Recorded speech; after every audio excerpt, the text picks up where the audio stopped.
ದೇಶಾದ್ಯಂತ ರಾಷ್ಟ್ರೀಯ ಹೆದ್ದಾರಿಗಳಲ್ಲಿ ಪ್ರಯಾಣಿಸುವ ಲಕ್ಷಾಂತರ ವಾಹನ ಚಾಲಕರಿಗೆ ನೇರವಾಗಿ ಲಾಭ ನೀಡುವ ಟೋಲ್ ತೆರಿಗೆ ನಿಯಮಗಳ ಮಹತ್ವದ ಬದಲಾವಣೆಗಳ ಕುರಿತು ಸಂಪೂರ್ಣ ಮಾಹಿತಿಯನ್ನು ನಾವು ನಿಮ್ಮ ಮುಂದೆ ಇಡುತ್ತಿದ್ದೇವೆ. ವರ್ಷಗಳಿಂದ ವಾಹನ ಚಾಲಕರು ಅನುಭವಿಸುತ್ತಿದ್ದ ಅಸಮಾಧಾನ, ದೂರುಗಳು ಮತ್ತು ಆರ್ಥಿಕ ಹೊರೆಗಳನ್ನು ಗಮನದಲ್ಲಿಟ್ಟುಕೊಂಡು ಕೇಂದ್ರ ಸರ್ಕಾರ ಈಗ ಟೋಲ್ ವ್ಯವಸ್ಥೆಯಲ್ಲಿ ಗಮನಾರ್ಹ ಸುಧಾರಣೆಗಳನ್ನು ಜಾರಿಗೆ ತಂದಿದೆ.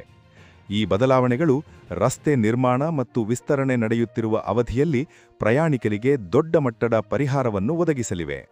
ಇದುವರೆಗೆ ರಾಷ್ಟ್ರೀಯ ಹೆದ್ದಾರಿಗಳಲ್ಲಿ ರಸ್ತೆ ಅಗಲಗೊಳಿಸುವಿಕೆ, ಮೇಲ್ದರ್ಜೆಗೇರಿಸುವಿಕೆ ಅಥವಾ ಪುನರ್ ನಿರ್ಮಾಣದ ಕೆಲಸಗಳು ನಡೆಯುತ್ತಿದ್ದರೂ ಸಹ ವಾಹನ ಚಾಲಕರಿಂದ ಪೂರ್ಣ ಪ್ರಮಾಣದ ಟೋಲ್ ತೆರಿಗೆಯನ್ನು ಸಂಗ್ರಹಿಸಲಾಗುತ್ತಿತ್ತು. ಸಂಚಾರ ದಟ್ಟಣೆ, ಧೂಳು, ರಸ್ತೆಯ ಅಸಮರ್ಪಕ ಸ್ಥಿತಿ, ನಿಧಾನಗತಿಯ ಸಂಚಾರ ಮತ್ತು ಸಮಯ ವ್ಯರ್ಥವಾಗುವ ಪರಿಸ್ಥಿತಿಗಳ ನಡುವೆಯೂ ಪೂರ್ಣ ಟೋಲ್ ಪಾವತಿಸಬೇಕಾಗಿರುವುದು ಜನರಲ್ಲಿ ತೀವ್ರ ಅಸಮಾಧಾನಕ್ಕೆ ಕಾರಣವಾಗಿತ್ತು. ಅನೇಕ ಬಾರಿ ವಾಹನ ಚಾಲಕರು, ಸರಕು ಸಾಗಣೆದಾರರು ಮತ್ತು ಸಾರ್ವಜನಿಕರು ಪೂರ್ಣ ಸೌಲಭ್ಯವಿಲ್ಲದ ರಸ್ತೆಗೆ ಪೂರ್ಣ ಟೋಲ್ ಏಕೆ ಎಂಬ ಪ್ರಶ್ನೆಯನ್ನು ಎತ್ತಿದ್ದರು. ಈ ನಿರಂತರ ದೂರುಗಳು ಮತ್ತು ಸಾರ್ವಜನಿಕ ಒತ್ತಡದ ಹಿನ್ನೆಲೆ ಇದೀಗ ಕೇಂದ್ರ ಸರ್ಕಾರವು ಟೋಲ್ ತೆರಿಗೆ ನಿಯಮಗಳಲ್ಲಿ ಮಹತ್ವದ ತಿದ್ದುಪಡಿಗಳನ್ನು ಮಾಡಿದೆ. ರಸ್ತೆ ಸಾರಿಗೆ ಮತ್ತು ಹೆದ್ದಾರಿ ಸಚಿವಾಲಯವು ರಾಷ್ಟ್ರೀಯ ಹೆದ್ದಾರಿ ಟೋಲ್ ನಿಯಮಗಳು 2008ಕ್ಕೆ ತಿದ್ದುಪಡಿ ಮಾಡಿ ರಸ್ತೆ ನಿರ್ಮಾಣ ಮತ್ತು ವಿಸ್ತರಣೆ ನಡೆಯುವ ಅವಧಿಯಲ್ಲಿ ಪ್ರಯಾಣಿಕರಿಗೆ ನೇರ ಲಾಭವಾಗುವಂತೆ ಹೊಸ ಮಾರ್ಗಸೂಚಿಗಳನ್ನು ಪ್ರಕಟಿಸಿದೆ. ಈ ಹೊಸ ನಿಯಮಗಳ ಪ್ರಕಾರ 2 ಪಥಗಳ ರಾಷ್ಟ್ರೀಯ ಹೆದ್ದಾರಿಯನ್ನು 4 ಪಥಗಳು ಅಥವಾ ಅದಕ್ಕಿಂತ ಹೆಚ್ಚಿನ ಪಥಗಳಾಗಿ ಅಗಲಗೊಳಿಸುವ ಕಾಮಗಾರಿ ನಡೆಯುತ್ತಿರುವ ಸಮಯದಲ್ಲಿ ವಾಹನ ಚಾಲಕರಿಂದ ಪೂರ್ಣ ಟೋಲ್ ತೆರಿಗೆಯನ್ನು ವಸೂಲಿ ಮಾಡುವಂತಿಲ್ಲ. ನಿರ್ಮಾಣ ಕಾರ್ಯ ಆರಂಭವಾದ ದಿನದಿಂದ ಯೋಜನೆ ಪೂರ್ಣಗೊಳ್ಳುವವರೆಗೆ ಪ್ರಯಾಣಿಕರು ನಿಗದಿತ ಟೋಲ್ ಮೊತ್ತದ ಕೇವಲ 30% ಮಾತ್ರ ಪಾವತಿಸಬೇಕಾಗುತ್ತದೆ. ಇದರರ್ಥ 70% ಟೋಲ್ ರಿಯಾಯಿತಿ ಪ್ರಯಾಣಿಕರಿಗೆ ಲಭ್ಯವಾಗಲಿದೆ. ಈ ನಿರ್ಧಾರವು ದೈನಂದಿನ ಪ್ರಯಾಣಿಕರು, ದೂರ ಪ್ರಯಾಣ ಮಾಡುವ ವಾಹನ ಚಾಲಕರು, ಬಸ್ ಹಾಗೂ ಲಾರಿ ಚಾಲಕರು ಮತ್ತು ಸರಕು ಸಾಗಣೆ ಕ್ಷೇತ್ರಕ್ಕೆ ದೊಡ್ಡ ಮಟ್ಟದ ಪರಿಹಾರವನ್ನು ನೀಡಲಿದೆ.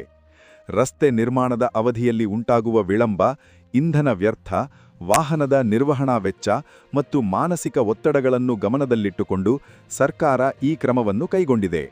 ಇದು ಕೇವಲ ಹಣಕಾಸಿನ ಪರಿಹಾರವಲ್ಲ, ಪ್ರಯಾಣಿಕರ ಅಸಮಾಧಾನಕ್ಕೆ ಸ್ಪಂದಿಸಿದ ಒಂದು ಜನಪರ ನಿರ್ಧಾರವೆಂದು ಹೇಳಬಹುದು. ಈ ಹೊಸ ನಿಯಮಗಳು ಯಾವಾಗಿನಿಂದ ಜಾರಿಗೆ ಬರುತ್ತವೆ ಎಂಬ ಪ್ರಶ್ನೆ ಸಹಜವಾಗಿ ಮೂಡುತ್ತದೆ. ಸರ್ಕಾರ ಈ ಸಂಬಂಧ ಅಧಿಕೃತ ಅಧಿಸೂಚನೆಯನ್ನು ಹೊರಡಿಸಿದ್ದು ಹೊಸ ವರ್ಷದಿಂದಲೇ ಈ ನಿಯಮಗಳು ಜಾರಿಗೆ ಬಂದಿವೆ. ಗಮನಾರ್ಹ ವಿಷಯವೆಂದರೆ ಈ ನಿಯಮಗಳು ಕೇವಲ ಹೊಸ ಯೋಜನೆಗಳಿಗೆ ಮಾತ್ರ ಸೀಮಿತವಾಗಿಲ್ಲ. ಈಗಾಗಲೇ ಅಸ್ತಿತ್ವದಲ್ಲಿರುವ 2 ಪಥಗಳಿಂದ 4 ಪಥಗಳು ಅಥವಾ ಅದಕ್ಕಿಂತ ಹೆಚ್ಚಿನ ಪಥಗಳಿಗೆ ಮೇಲ್ದರ್ಜೆಗೇರಿಸಲಾಗುತ್ತಿರುವ ಎಲ್ಲ ರಾಷ್ಟ್ರೀಯ ಹೆದ್ದಾರಿಗಳಿಗೂ ಈ ನಿಯಮಗಳು ಅನ್ವಯವಾಗುತ್ತವೆ. ಅಂದರೆ ದೇಶದ ಯಾವುದೇ ಭಾಗದಲ್ಲಿರಲಿ ರಸ್ತೆ ಅಗಲಗೊಳಿಸುವ ಕಾಮಗಾರಿ ನಡೆಯುತ್ತಿದ್ದರೆ ಪ್ರಯಾಣಿಕರು ತಕ್ಷಣವೇ ಈ ಟೋಲ್ ರಿಯಾಯಿತಿಯ ಲಾಭವನ್ನು ಪಡೆಯಬಹುದು. ಇನ್ನು ದೇಶಾದ್ಯಂತ ನಡೆಯುತ್ತಿರುವ ರಸ್ತೆ ಮೇಲ್ದರ್ಜೆಗೇರಿಸುವಿಕೆ ಯೋಜನೆಗಳ ಕುರಿತು ನೋಡಿದರೆ ಕೇಂದ್ರ ಸರ್ಕಾರವು ಮುಂದಿನ ಕೆಲವು ವರ್ಷಗಳಲ್ಲಿ ಸುಮಾರು 25,000ದಿಂದ 30,000 ಕಿಲೋಮೀಟರ್ ಉದ್ದದ ದ್ವಿಪಥ ರಾಷ್ಟ್ರೀಯ ಹೆದ್ದಾರಿಗಳನ್ನು 4 ಪಥಗಳಾಗಿ ಪರಿವರ್ತಿಸುವ ಗುರಿಯನ್ನು ಹೊಂದಿದೆ. ಈ ಮಹತ್ವಾಕಾಂಕ್ಷಿ ಯೋಜನೆಗಳಿಗಾಗಿ ಸುಮಾರು 10 ಲಕ್ಷ ಕೋಟಿ ರೂಪಾಯಿಗಳ ಹೂಡಿಕೆಯನ್ನು ಮಾಡಲಾಗುತ್ತಿದೆ. ಇದರ ಉದ್ದೇಶ ಕೇವಲ ರಸ್ತೆ ಅಗಲಗೊಳಿಸುವುದಷ್ಟೇ ಅಲ್ಲ, ದೇಶದ ಸಾರಿಗೆ ವ್ಯವಸ್ಥೆಯನ್ನು ಹೆಚ್ಚು ಪರಿಣಾಮಕಾರಿ, ವೇಗವಾದ ಮತ್ತು ಆರ್ಥಿಕವಾಗಿ ಸಮರ್ಥವಾಗಿಸುವುದಾಗಿದೆ.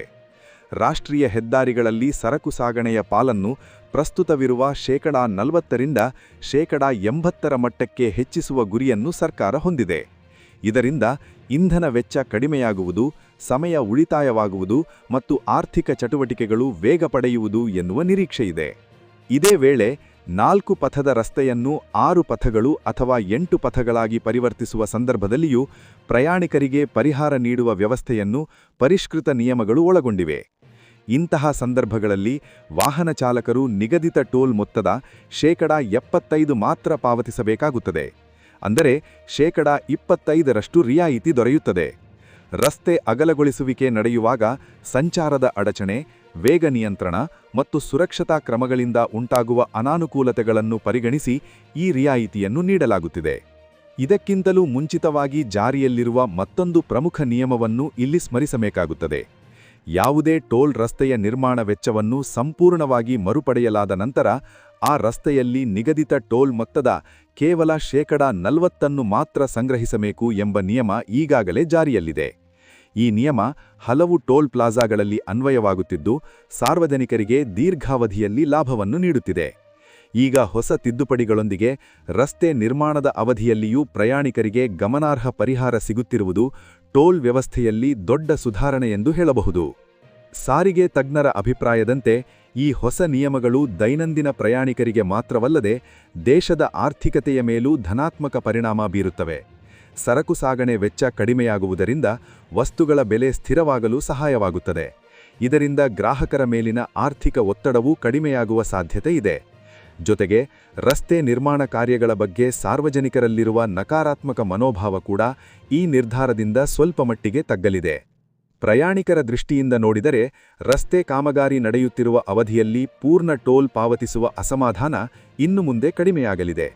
ಸರ್ಕಾರವು ಜನರ ದೂರುಗಳನ್ನು ಕೇಳಿ ಪ್ರಾಯೋಗಿಕವಾಗಿ ಅನುಷ್ಠಾನಗೊಳ್ಳುವಂತಹ ಪರಿಹಾರವನ್ನು ನೀಡಿರುವುದು ಈ ನಿರ್ಧಾರದ ಪ್ರಮುಖ ಅಂಶ.